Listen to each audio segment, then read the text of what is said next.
한국 고전 드라마 시그널을 본 사람들은 화성 연쇄살인 사건에 대한 인상을 받았을 것이다.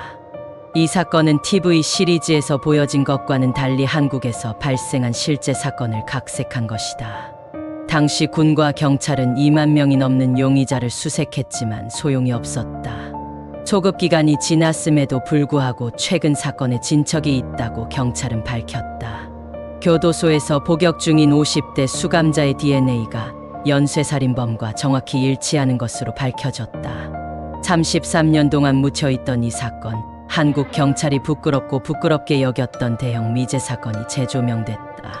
1986년 9월 경기도 화성군현 화성시에서 귀가하던 71세 할머니가 하반신이 벌거벗은 채 운동장에 누워있었고 손과 발은 X자 모양으로 묶여 사망했다. 지난 몇 달 동안 화성에서도 여성들을 성폭행한 뒤 자신의 옷으로 목을 졸라 살해한 사례가 있었다. 작은 마을에서 벌어지는 잔혹한 연쇄살인 사건. 처음에는 화성 경찰이 이를 일반적인 사건으로만 처리했다. 당시에는 현장조차 잘 보존되지 않을 정도로 여성을 강간하고 살해하는 사건이 흔했다. 뜻밖에도 한 달 뒤 두 번째 사건이 발생했다. 25세 여성이 버스 정류장으로 가던 중 숨졌다. 가슴에 드라이버 4개가 찔렸는데 사망 원인은 성폭행 후 목이 졸려 숨진 것이었다. 지난 11월에는 45세 여성이 범인이 자신의 재산을 약탈하는 동안 성폭행을 당하고 탈출하는 데 성공했습니다. 그녀는 전체 사건에서 유일한 생존자였습니다. 지난 12월에는 24세 여성 권 씨와 21세 여성 이시빌 씨가 밤에 버스를 타고 집으로 가던 중 사라졌다가 나중에 들판에서 숨진 채 발견됐다.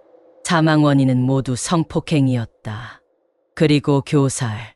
경찰도 이 사건에 주목하고 경찰을 동원해 수사에 나섰지만 살인범은 계속해서 범행을 저질렀다. 1987년에는 18세 여학생과 29세 주부가 모두 밤에 사망했고 1988년에는 54세 주부가 밤에 집에 가다가 살해당했습니다. 사망 원인은 목졸림이었다. 사건 현장은 수원시에서 29km 떨어진 곳에서 목격자도 있었고 사건 전체에서 용의자와 가장 가까운 목격자도 있었다. 그는 탈출하여 2년 동안 범죄를 저지르지 않았습니다. 주부 박아무개 29씨는 우산 2개를 들고 퇴근하는 남편을 우산도 없이 데리러 나갔다가 잔혹하게 살해됐다. 1990년에는 14세 소녀가 학교를 마치고 집으로 돌아가던 중 숨진 채 발견됐다. 지 씨는 손발이 뒤로 묶인 채 브래지어로 입이 막혀 있었고 몸에는 2군데에 찔린 상처가 있었다. 그러나 사망 원인은 여전히 목졸림이었고 질 속에 볼펜과 펜 등이 삽입된 것으로 경찰은 살인범이 화성연쇄살인 사건과 동일인이라고 판단했다. 1991년 집 근처 숲에서 69세 여성의 시신이 발견됐다. 사망 원인은 목이 졸린 뒤 질 속에 양말이 박혀 있었던 것. 이것이 화성연쇄살인 사건의 마지막 사건이다.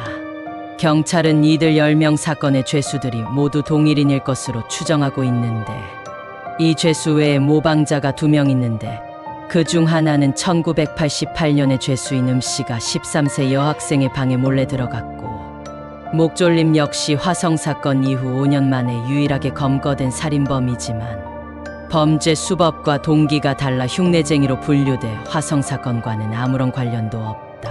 1996년 화성에서 연쇄살인 사건이 발생했다. 경찰은 비슷한 수법으로 성폭행과 살인 사건을 수사해 모방범죄로 판단했다. 가장 많은 인원을 동원해도 범인을 찾을 수 없다. 5년간 이어진 연쇄살인 사건은 대한민국 국민을 경악해 했다. 경찰은 그 기간 동안 경찰과 병력 205만 명을 동원해 수사에 나섰고 피의자 수색은 570여 건에 달했다. DNA와 180개의 샘플이 확인되었으며 머리카락 1개, 지문 4116개가 확인되었지만 여전히 아무것도 확인되지 않았습니다. 현대 과학 수사는 1986년 영국에서만 등장해 1980년대 후반까지 널리 활용되지 않았기 때문에 경찰은 수감자가 범죄 현장에 남긴 담배꽁초, 머리카락, 혈액, 정액 등의 증거를 확보했지만 이를 수사하지 못했다. 과학적인 수사 기술이 부족해서 그렇게 한 것이다. 죄수를 정확하게 지적한 결과 혈액형이 B형이라는 단서만 얻을 수 있었다. 목격자와 생존자에 대한 설명과 후속 전문가 분석을 종합하면 살인범의 특징은 혈액형 B형, 25세에서 35세, 키 160cm에서 170cm, 욕설이 많으며 교육 수준이 낮을 수 있고 깔끔한 외모를 갖고 있다. 성격이 강하고 익숙한 환경에서 계획적으로 범죄를 저지르는 사람. 피해자의 신체에 대한 고문을 했다는 점에서 볼 때 그는 상대적으로 경험이 적고 성적 심리 장애를 갖고 있으며 여성을 혐오하며 성장하면서 여성에게 억압을 받았을 수도 있다. 이 사건은 법적 소급 기간을 초과해 2006년 수사가 종결됐지만 경찰이 꾸린 전담팀이 여전히 남아있고 사건의 모든 증거물도 그대로 보존돼 있어 이 사건에 계속 관심을 기울이는 이들이 많다. 2011년 한국미제 사건 특집 프로그램을 통해 각계각층의 전문가를 초빙해 분석한 결과 연쇄살인 이전 화성 지역에서 연쇄강간 사건이 있었고 화성 범죄의 공백기 동안 수원에서도 유사한 사건이 있었던 것으로 밝혀졌다. 그렇지 않으면 수원시에 거주하며 버스를 타고 화성으로 가서 범죄를 저지를 가능성이 매우 높았다. 당시 경찰은 목격자와 생존자의 진술을 토대로 전국적인 살인범 수색에 나섰다. 용의자와 수사관 사이에 특이한 죽음이 있다.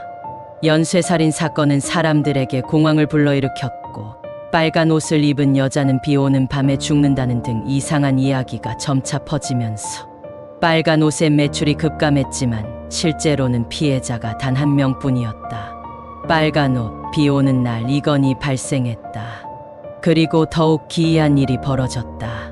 범죄 용의자로 조사를 받았던 남성들이 한 명씩 의문의 죽음을 맞이했다. 1990년 최 씨는 화청에서 투신해 자살했다. 이듬해 10번째 사건으로 지목된 장 씨.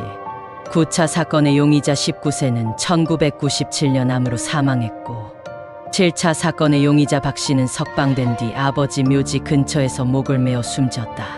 뿐만 아니라 1999년 교통사고로 숨진 8차 사건의 주요 최경위를 포함해 이번 사건 수사 책임자들도 잇따라 숨졌다.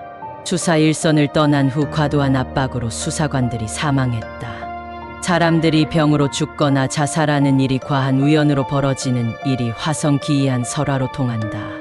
이 연쇄살인 사건은 영화 살인의 추억, 드라마 동이곳, 시그널, 터널 등 다수의 영화와 TV 작품으로 각색됐다.